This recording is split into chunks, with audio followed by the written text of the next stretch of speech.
मैं बुनु मगु ताराम नोक्चरी चैनल सिंग असिनी इहाना थिंगनबि बरगदि आइगे मिंग रविचंद्र कंथौजम दो हजि हजि जेनिम्स ता एमबीबीएस थारिया तमचरी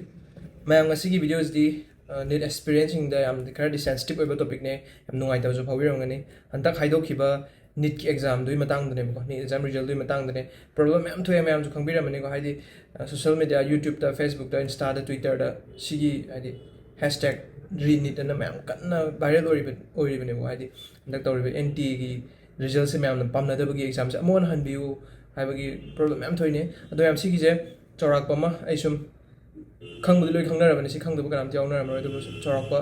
आइगी साइड दगी आइना सुम मैम सुम रिमाइंड तौबोयना खंगदब मी यावतारागसु कोइ मणिपुरगी ओइना आइगी सु वॉइस अमखक मैम दा क्रिएट तौजगे हेक हौबदे हौरगा नीट एग्जाम से मागी फॉर्म फिल अप तौबे मतम से मरम चादना खंगसंग संगदोरकप इवन आइदि एमिकाट्स पिरमदाय मतम दो आइदि मरम चादना खंगसंग संगदोरकप मैम क्वेश्चन तौबो हौनग्रबने कयिनो अदुइ मतुंग अदुजु नुमतुम लैनग्रे अदुइ मतुंग दजु मु डेट 5 ता तौरिबा नीट की मे नीट एग्जाम से डेट 4 दा मियो एमा दा क्वेश्चन लैरमबगी पुलिस ने सु फारगा केस लैग्रे which means question से leak ओरिजे द क्लियर ओइग्रबने को अदुजु दुम मखा ताथकी जे केस तो अदुगा हंतकी यामना मयामना खंग नेशन वाइड ओइना लाइबा प्रॉब्लम जना हंतकी नीट की रिजल्ट्स भी दैने लाइस हाइदि कैनो हाइ काना रिजल्ट से याम खंगुदना मी से मा वांगनरकदगी मैम कमाइन तोइनो सुम यंगनरप कानदा 720 फंगो मी जे मैम याम सेलेक्ट बसिदा सुम चेक तौनरो मतम से चमानबा स्टेट की चमानबा एग्जाम सेंटर दगी मी मैम फंग लेरमदि मैम जे मु चमम नबे हेलन मनेबो अदुइ मतुंग दा मु 718 719 फंगो मी यावरै जे कमाइना तौरिनो न प्रोफ हाइदि हंगनबा मतम जे NT जना मोइना मुंक न थोलेना को मोगी नोटिसम थोले मोइना ग्रेस मार्क हापनी ग्रेस मार्क तो कमाय हापिनो है केस तोरपो कांगु हापनी मतम मांगनि बे हापनी है कांदम अदुइ मतम दो मी खरा खता हापिदो कोइना मी तो कमायना नै मतम मांगे है जे मी जे कमाय खंगिनो खोलिनो न मतंग मतंग सुम तौनबने मानना कोइ मणिपुर सु यावे कोइ सीनियर अमगी सु मोगी मचन नुपी सिंग मादो मार्क तो 689 लाइ है मागी मसागी ओइ मारदे 600 का समथिंग खटा 10 20 दाइ खक फंगबा अदु माइसु ग्रेस हैन मैम हाइरे माजु मसाना दम हाइजे मोजु आई फंगम थोक देसि पाम छदे हाइदि हंतकी तौरिबा NT न तौरिबा से मैम पेना दबदुने बसु मैम की वॉइस तुने से मैम हाइने हाइदि अथॉरिटी मोइना एग्जाम चाउन सिलिबनि नेशन वाइड एग्जाम सिलिबनि मैम न मराल से ने लौरसे मैम हाइरेबा पॉइंट से मोइना क्लैरिफाई दबम थोइ असेंग हाइबम थोइबा नत्रा अदुदुना नौन फॉर्म तौरकदोरिबा सरकार सिना सिचुएशन याम थुना एक्शन से पाखत पिरगने हाइबगी थाजबा थमजारी अदुगा एग्जाम हाइदोख्र मतुंगदा ओजा सिंह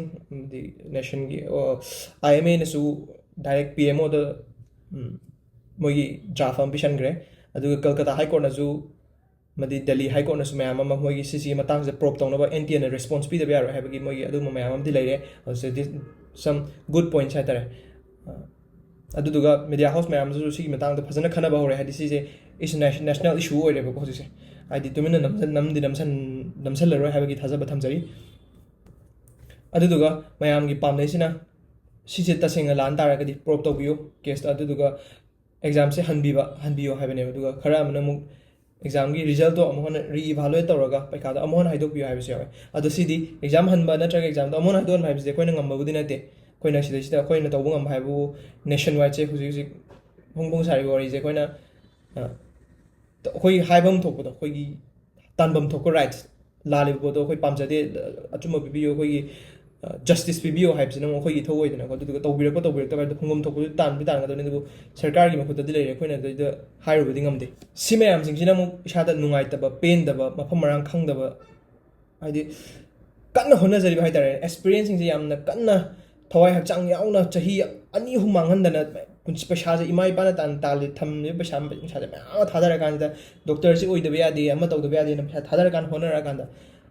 आई मति चादबगी ओइदबा नतब सोइबे कन हाइदि फ्रॉड नत्रगा कई कनागुम मगी खुसिन थरांगदगी आई फंगोदबा हाइबदुदि नुंगाइसदे आई ओइरो अमा ओइरो अदु खक्ता नतना तौरिबा प्रोफेशन जे चंग आइबसे मियोइबा मगी पुंशी कन्ननबगी दमक चंगकदोरिबा प्रोफेशन अमा ओइबनिना मसिददी हाइदि एनी आइन हाइ सोइब मे अमा तोरमबे अदुबु एनी XYZ अमना सिकी मतंग सिददी अरान मथा पाम्बैदि सीजन नजाहनिंगदे आइजु इसाजे होजिकसे काय हादना इमोशन जे मफम मरांग खंगदबा म फावयबको अदुना आइसु फजना खंगबदि नते आइगी वॉइस नि आइगी ओपिनियन नि आइना ꯄꯦꯟꯖꯗꯕꯗꯣ ꯃꯌꯥꯝꯗ ꯁꯦꯌꯔ ꯇꯧꯖꯕꯅꯤ ꯃꯌꯥꯝꯁꯨ ꯃꯌꯥꯝ ꯑꯩꯒꯤ ꯚꯤꯗꯤꯑꯣꯁꯦ ꯁꯦꯌꯔ ꯇꯧꯕꯤꯌꯨ ꯅꯠꯇ꯭ꯔꯒꯁꯨ ꯑꯗꯣꯝꯒꯤ ꯚꯣꯏꯁꯇꯣ ꯔꯥꯏꯁ ꯇꯧꯕꯤꯔꯛꯎ ꯑꯩꯈꯣꯏꯒꯤ ꯃꯅꯤꯄꯨꯔꯒꯤ ꯁꯥꯏꯠꯇꯒꯤꯁꯨ ꯚꯣꯏꯁꯁꯦ ꯔꯥꯏꯁ ꯇꯧꯖꯕ ꯑꯩꯈꯣꯏꯒꯤ ꯁ꯭ꯇꯦꯠꯁꯤꯗꯁꯨ ꯁꯤꯁꯤꯒꯤ ꯑꯟꯐꯦꯌꯔ ꯑꯣꯏꯕ ꯄ꯭ꯔꯣꯕ꯭ꯂꯦꯝꯁꯦ ꯑꯩꯈꯣꯏ ꯁ꯭ꯇꯦꯠꯁꯤꯗꯁꯨ ꯐꯦꯁ ꯇꯧꯔꯤꯅꯦꯕꯀꯣ ꯀꯣꯃꯦꯟ ꯃꯌꯥꯝ ꯑꯃ ꯄꯤꯔꯛꯑꯦ ꯕ꯭ꯔꯣꯁꯨ ꯔꯥꯏꯁ ꯇꯧꯕꯤꯔꯛꯑꯣ ꯏꯌꯥꯝꯕꯁꯨ ꯍꯥꯏꯕꯤꯔꯛꯑꯣ ꯑꯩꯈꯣꯏꯗꯁꯨ ꯁꯨꯃꯥꯏꯅ ꯇꯧꯔꯦ ꯑꯩꯈꯣꯏꯒꯤ ꯃꯤ ꯈꯔꯗ ꯒ꯭ꯔꯦꯁ ꯄꯤꯔꯦ ꯑꯩꯈꯣꯏꯗꯗꯤ ꯄꯤꯗ꯭ꯔꯦ ꯒ꯭ꯔꯦꯁꯁꯦ क्वेश्चन अमखक्तंग खेनबदा रेंजे लिशिंग लिशिंग लाख लाख खेनरकदोइनी सिगी पेखासिना तौदोसे इवन मार्क चमानब मी मार्क चमानब आइगा मार्क चमानबसे आइना खलगा इमानबसिना खलौदब यावदोइनी चही खेनबगी दगी रेंग खेनबगी अदुदुना सिजिगी पेखासे याम लुब पेखानेना हाइजनिंगी अदुना मयामसु वॉइस रेस तौबिरो whether it may be re-NEET or re-evaluation or marik chumba mipung khudimang na yagadaba solution ama puthokpiro haibase aigi side gi thamjage aduga taptharaga khidang taptharaga after all aina experiencing the pungning phathaja boina in haijaning bedi whether it may be re-NEET pu oiro natraga re-evaluation bu oiro natraga I have to appear in next year oiro we have to stay focused to make some situation jida focus pibanga moi ai tension laini social media de kaidori kanana kari hainari se nang khangning hoi adusu khangdaba yade khangnaba hona biu adubu you have to stay focused nangi hona zaman lemna mangoi nangna tawsari do ishona ubugani adudana adum leptana aigi mijeng se aina pami pandam se lengdana thambiyo adi ai handa khangadaba oregasu ai kaidoba yai exam se re-NEET tawre hairana khalasi adoreso exam se amona thadoni re-evaluation tawre haina khalasi aigi OMR dugi matungina aigi mark isana di khangjaramani OMR dugi matungina lakadoni re-evaluation laagasu grace people laagasu nationwide ana lakadoni mayamna yaba solution ama porak taragadi aduna we have to stay focused counseling bugi bo oiro matangi preparation gi bo oiro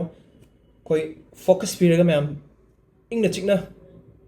hairiba isu chik ingbam khangdeba ko adi ahan bada ऐसे video से same चिरा same गुमजरा आइसिबु boys से IC लोसलजिरा गान खलमे दु आइना हाइसे मी अमदा चायुब नते मी अमदा गांगम नते दु फंगबम थोपा कोई rights justice to the PBO experiencing सिगी जस्टिस टू द पीबीओ हाइजबा खक्तनी अदुना आइस वीडियो से सेमजरकपने अदुबु आइना लोसलपिस अमु हाइ एक्सपीरियंसिंग स्टे फोकस नंगी स्टडी द फोकस तौबियो टाइम टू टाइम इंफॉर्मेशन लबियो कइदौनी हाबदो अदुबु वखल चरांग नबसे यारिबो कितंग फाथामिनसी अदुगा voice is to create tokse myam punna adu kanda koina pamiba justice se phangani hana thajai justice se phangne bagdi makta aisu aina haise kaino khangdre maning mamang samnadre ko hana video se amade script ka idana amaga tawdana pattern am nine se mane sidi just engon the powerful emotion no actane ne haijai je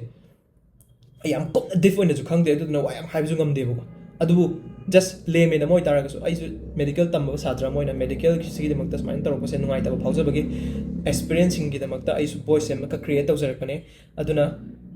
mayam su voice create tawi I hanjan hai na su khan khalamani mayam su voice create tawi ro adagi ai video share tawi su tawi aduna mayam pumna makna khangan je ba parenting su khangan je lai ba mayam pumna mak se akhoi manipur gi ro atopa mapan gi bo ro akhoi experience khadana wa ba atopa department atopa faculties mayam na su atopa department sing na su atopa field da leiba sing su khangan je ba aduduna haidi akhoi gi nadi medical sing je medical da pajan I really don't know what I'm saying I use hide kaino khangdre isam samna we want justice experiencing gi life ko play to bigano amadi anaba sing gi life to play to ga chamani medical field di play to bigano smai haije ge smai thai lotion jage ma'am